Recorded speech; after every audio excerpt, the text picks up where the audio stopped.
Welcome to episode 7 of Celtic Sagas and Lore. I'm your host, Martin Von Watkin. In this episode, I'd like to do a couple of stories about common mythological creatures. Now, just about every culture in the world has a mermaid stories. And the Celtic lands are no exception. If anything, it is quite a few of them. Now, probably one of the most famous one is that of the Silky Wife.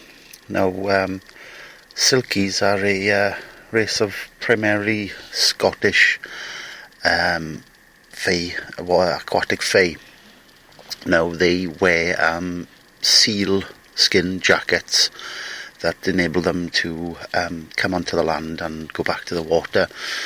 Now, in the story of the Silky Wife, it has many places where it claimed, and there's various variations of it. But the primary story goes that a young fisherman was looking for shellfish along in the rock pools, and he saw several maidens sitting on a rock, in the classic mermaid pose. And they were singing and talking and brushing their hair, as doing typical mermaid type things. But they had taken their jackets off due to it had been a warm day. So he picked up one of the jackets, and then the mermaids saw him. The others grabbed their jackets and fled back into the sea. But one was left, and she could not return to the sea. And she pleaded with him to give her jacket back, but he refused and said that she was going to make her his wife. So he took her back to his home, and she became his wife. Now, it doesn't mention the story, but I assume she had legs, like in that movie Splash, in some context or other. And he hid her sealskin jacket. Years went by, and she slowly won him over to tell her where the seal jacket was. And one fateful day, she, in a moment of weakness, he told her, and she nodded, and nothing happened for a few days. Then she grabbed the seal jacket and ran back to the sea. In another version, she doesn't really win him over, but they have children. And one day, she sends her daughter to market, and she finds the seal jacket hidden in the loft. And again, she puts it on and runs to the sea. Then all stories converge into the one point where she's running into the wave breakers, and he's shouting, "Wait, I love you, please come back." And she turns around and says, "I never really loved you much." And as a final thing, she said, "I always preferred my first husband," and dived into the waves. Another story is of another common theme is the dragon. And if you've ever seen the Welsh flag, it's got to be the most, and I once heard it quoted, the most badass flag in the world. If you've not seen it, it is a white and green background with a red dragon on it, and the red dragon's on it for a reason. Now, the story goes, there's once a king called Vortigern, and he wished to build a castle on a hill. And so he sent his builders and his masons up to this hill, and they started to build the castle. Then at the end of the day, they came back down, and when they returned in the morning, the castle, what part they built, had actually fallen down. So they thought it's strange, perhaps an earthquake or something along those lines, so they built it up again. Again, the same thing happened. They returned in the morning, and it had fallen down. So after several attempts, Vortigern, as you can imagine, was not best chuffed about this. So he consulted his druids, wise men, sorcerers, depending on which version of the story you hear, but basically wise men. And they went up there and did their thing, and said that the land was cursed, and only the blood of a virgin boy that was born of a virgin could cure the curse. So emissaries were sent out across the land to find a virgin boy born of a virgin. And they found one called Meredith, Again, that is in his Welsh name, but this is also the origin story of Merlin. So the boy was taken up by Vortigern and his men and his wizards, stroke druids, stroke sages, and Merlin looked round, and as they were preparing the sacrificial altar, Merlin, or Meredith, began to laugh. So Vortigern went up to him and said, "Why are you laughing?" He says, "Your druids, stroke sorcerers, are fools. The reason that the land is shaking is because there are two dragons fighting below the mountain. And you can't build a castle here, because if you awaken the dragons, then you can cause trouble." So Vortigern thought for a while and agreed with Meredith.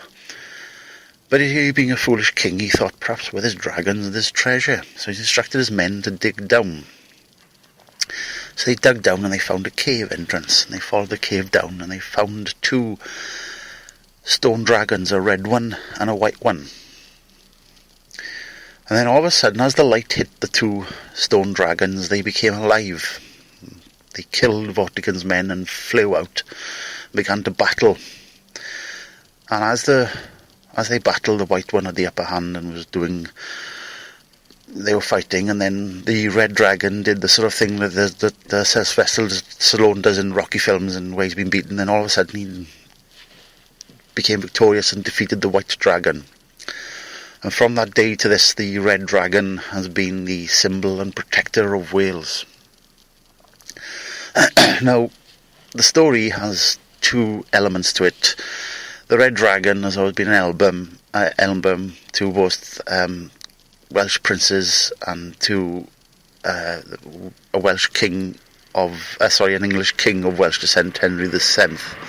But it probably goes back further to a Roman legion with a red dragon symbol on it.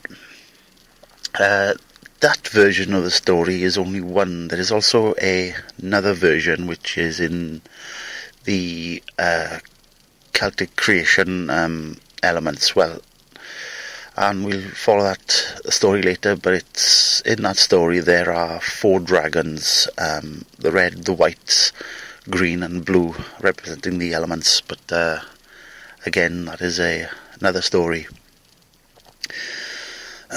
There's in Celtic legends, there's also a lot of what you would call in the style of, now, the story of Rip Van Winkle, for example.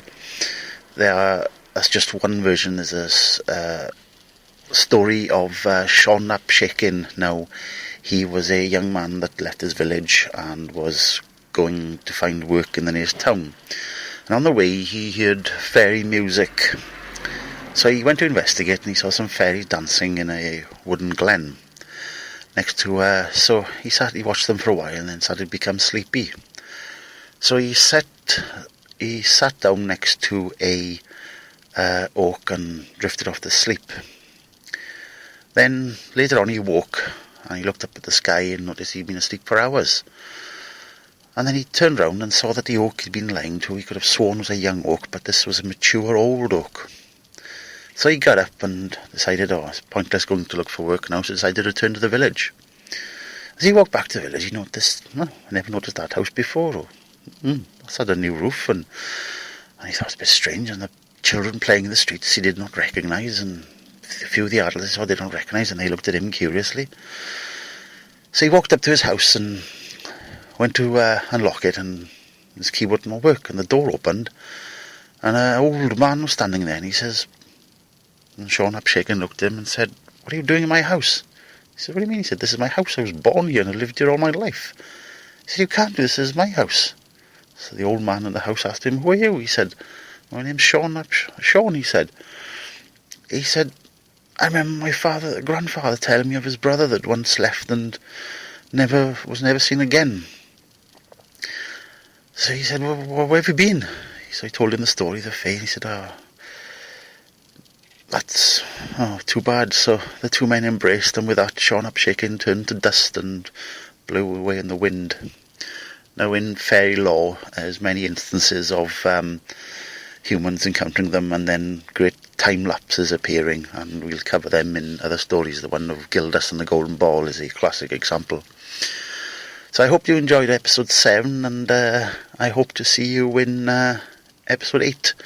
Again, if you've subscribed or liked the Facebook page or YouTube channel, thanks, and any messages or comments you have, feel free to message me. Thanks for listening.